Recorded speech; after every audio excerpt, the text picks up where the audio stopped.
Khabib Nurmagomedov mengharapkan Islam Makhachev mempertahankan gelar kelas ringannya melawan Dustin Poirier dengan cara yang meyakinkan di UFC 302 paling lama 3 ronde. Bagaimana pertarungan Sean Strickland versus Paulo Costa berjalan? Amati prediksinya. Tidak gentar dengan gulat Mokaev, Manel Kape mengklaim permainannya sama seperti bentuk permainan Khabib Nurmagomedov.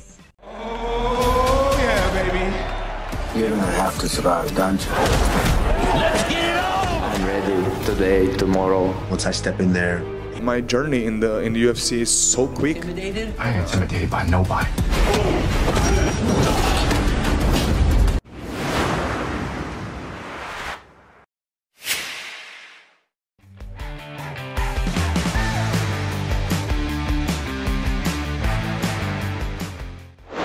Sean Strickland adalah mantan juara kelas menengah UFC yang kehilangan sabuk juaranya dari Dricus du Plessis pada bulan Januari. Jika dia ingin mendapatkan kesempatan lain untuk meraih gelar, dia harus kembali ke jalur kemenangan. Namun apakah hal ini sepertinya menjadi penghalang yang besar, mengingat ia akan melawan Paulo Costa di UFC 302? Dan apakah Sean Strickland mampu mengalahkan Costa? Sean Strickland merupakan satu petarung yang gemar menyakiti lawannya dan juga tidak keberatan untuk disakiti. Dia diberi kesempatan untuk meraih gelar tersebut karena tidak pernah sekalipun menolak dari setiap pertarungannya. Hingga dalam 2 tahun terakhir saja, Tarzan telah berlaga sebanyak 3 kali per tahunnya. Bisa dibilang performa terbaik sepanjang karirnya adalah dalam perebutan gelar melawan Israel Adesanya yang dimenangkannya dengan keputusan bulat. Strickland mendaratkan 137 serangan signifikan melawan seorang yang jenius dalam hal kickboxing tersebut dan hanya menerima pukulan sebanyak 94 kali. Namun sayangnya, Tarzan gagal mempertahankan gelarnya ketika melawan Dricus du Plessis, yang akhirnya terpaksa harus merelakan gelar itu kepada pesaing lainnya. Kalah dengan keputusan terpisah, Strickland mendaratkan 173 serangan dan menerima pukulan sebanyak 137 kali. Dan satu alasan mengapa dia kalah, meski telah mendaratkan banyaknya pukulan, hal itu tidak lain disebabkan petarung asal Afrika Selatan itu melakukan 6 takedown. Kini, dia bertarung melawan Paulo Costa, yang gaya pertarungannya tidak jauh berbeda dengan du Plessis. Mungkinkah ini menjadi masalah bagi Strickland? Paulo Costa mirip dengan Strickland dalam artian dia banyak melakukan serangan dan tidak takut terkena pukulan. Dia juga mirip dengan du Plessis dalam artian dia juga punya banyak senjata di gudang senjatanya. Costa sudah tidak asing lagi dalam melakukan takedown, dan meski hanya menang sekali melalui submission sepanjang karirnya, tidak dapat disangkal bahwa dia juga adalah seorang grappler yang sangat bagus. Namun menjelang pertarungannya dengan Strickland di UFC 302 di New Jersey, keuntungan terbesarnya tampaknya adalah kekuatannya. Dia tampak besar dalam foto-foto yang dipostingnya di media sosial.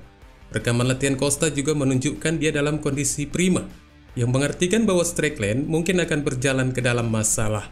Selain itu, Costa cenderung mampu memanfaatkan kelemahan dari Strickland, yang hampir di semua pertarungannya sering menerima pukulan, di mana ini bisa saja merugikannya saat melawan Costa yang tampak lebih kuat darinya. Ditambah lagi, pesaing Brasil ini bahkan mungkin memutuskan untuk melakukan pertarungan yang ganas, yang mungkin juga jalan terakhirnya menuju pertarungan puncak.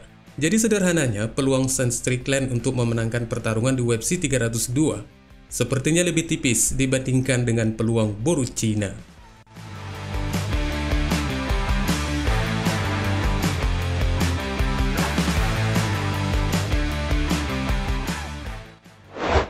Sebanyak 10 pesaing teratas di kelas terbang akan menuju ke Manchester, Inggris untuk melangsungkan pertarungan mereka di UFC 304. Di saat Muhammad Mokaev, petarung yang belum terkalahkan, akan menghadapi Manel Kape. Mokaev sudah dipastikan akan berupaya sekuat tenaganya untuk menjaga resume-nya dengan 1 kemenangan lagi melawan Manel Kape, sekaligus menjaga clean sheet-nya untuk 7 kemenangan secara beruntun di divisi kelas terbang, di mana senjata utamanya adalah permainan dekat dengan gaya grappling yang terus-menerus. Selain kemenangan terakhirnya atas Alex Perez, The Punisher mampu secara konsisten menjatuhkan lawannya dengan hasil yang luar biasa. Namun hal ini bukanlah sesuatu yang dikhawatirkan Kape. Manel Kape mungkin lebih dikenal karena kemampuan stand-up-nya. Namun yakinlah bahwa menurut pendapatnya ini bukanlah kontes tradisional striker versus grappler. Dalam wawancara baru-baru ini dengan John Morgan untuk Green City Media, Kape berbicara tentang apakah ia akan secara khusus menyesuaikan camp pelatihannya untuk menghadapi ancaman grappling dari Mokaev. Kape sudah tidak asing lagi dengan lawan-lawan yang fokus untuk menjatuhkannya. Dan dia yakin dengan kemampuannya untuk mempertahankan pertarungan atau terlibat dalam grappling. Dalam 2 pertarungan pertamanya di dalam oktagon, Khabib menderita kekalahan berturut-turut dari 2 grappler terkemuka, Matheus Nicolau dan juara saat ini Alexandre Pantoja. Penantang peringkat ke-7 dengan berat badan 125 pon ini menyatakan bahwa Mokaev memiliki lebih banyak hal yang perlu dikhawatirkan sebagai persiapannya untuk melawannya di Inggris, yang dijelaskannya sebagai berikut.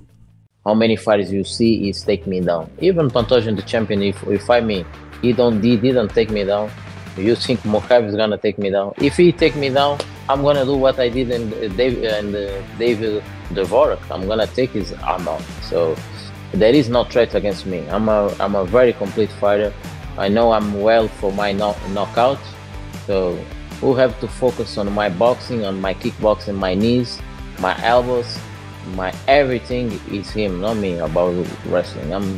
I'm like Khabib in flyweight division. I don't care.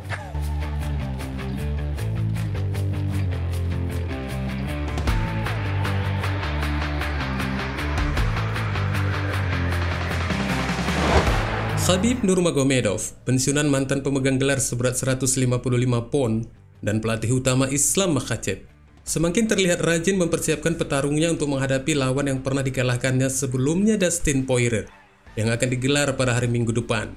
Poirier yang datang ke pertarungan ini sebagai underdog yang cukup besar melawan Makhachev. Entah kenapa peluangnya cukup diremehkan oleh banyak orang. Namun mengingat pengalaman masa lalunya bersama The Diamond, Nurmagomedov tidak termasuk ke dalam kelompok yang meremehkan tersebut. Очень многие так с недооценкой относятся к Дастину Поирierу. Я сам лично с ним дрался, я сам лично с ним выступал. Провел 3 раунда, да? 3-й раунд, да? Больше 10 минут провел. Я примерно знаю, в чем он хорош, где у него плюсы, где у него минусы. Мы очень много над этим работаем. Во многих битвах побывал уже. Есть опыт, да, проигрывал, но также у него очень много побед в UFC. Сколько там, более 22 или 23 побед в UFC. Он очень такой, так скажем, на нашем сленге, опытный волчара. С ним нельзя шутить. Мы очень большим уважением к нему относимся, к Дастину. Ну, что делать, 1 июня он наш соперник. У нас есть четко выработанный план на бой. И я думаю, что Ислам будет следовать этому. И очень хочу, чтобы где-то во 2-3 раунде Ислам его досрочил. Nurmagomedov mengalahkan Poirier dengan kuncian putaran ketiga ketika mereka bertarung di UFC 242 pada bulan September 2019. Itu adalah peluang pertama Poirier untuk meraih gelar UFC yang tak terbantahkan.